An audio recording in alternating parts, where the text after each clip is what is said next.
Okay, but a much meatier question is when they ask at what time has the number of unstable nuclei dropped to such and such, or at what time is the activity down to something. Okay, and to do that, it's quite a lot of maths, but the one we're going to look at is a slight variation on that, which often catches people out. So how long till 2/3 of the nuclei have decayed? Now the first thing to realise there is that if 2/3 of them have decayed, then you've got a third left. So the fraction that remains is a third of them.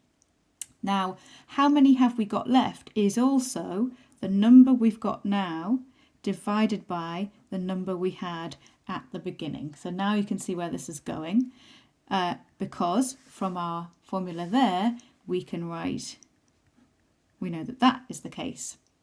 Now, we're saying that this is a third. Okay, and so now we can solve for t. I'm going to just, what should we have for lambda? 0.5, say, 0.5. Okay, so we're going to have a third equals e to the minus 0.5 t. How do we solve this? We have to take natural logs of both sides. E requires natural logs. So we've got ln of a third is minus 0.5 t. Now don't panic, we're not going to get a negative time because ln of something smaller than 1 is going to be minus.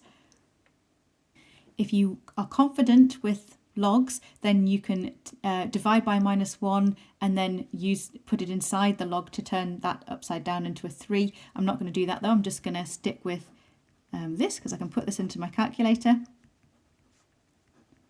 And if I do that, I get 2.2 seconds, pretending that I had 2 sig fig on my decay constant before. Okay, that is the type of question that we're going to do now. So here is question 4 for today. Here we go.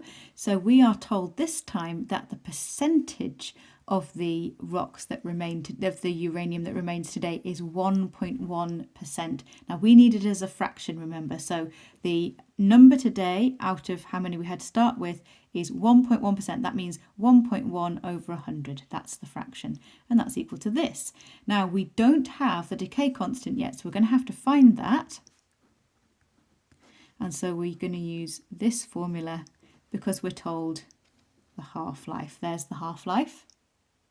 Now, if you've converted the time there to seconds, great, and you should, obviously, you will get the right answer.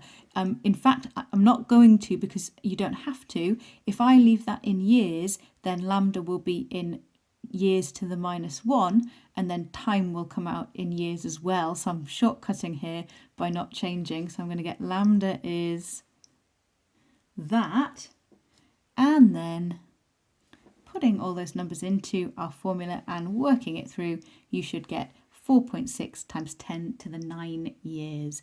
And one of the things I forgot to mention before is that half-lives vary over many orders of magnitude. So some unstable nuclei, some radioactive materials, have half-lives of picoseconds, and some have half-lives of 10 to the 8 years.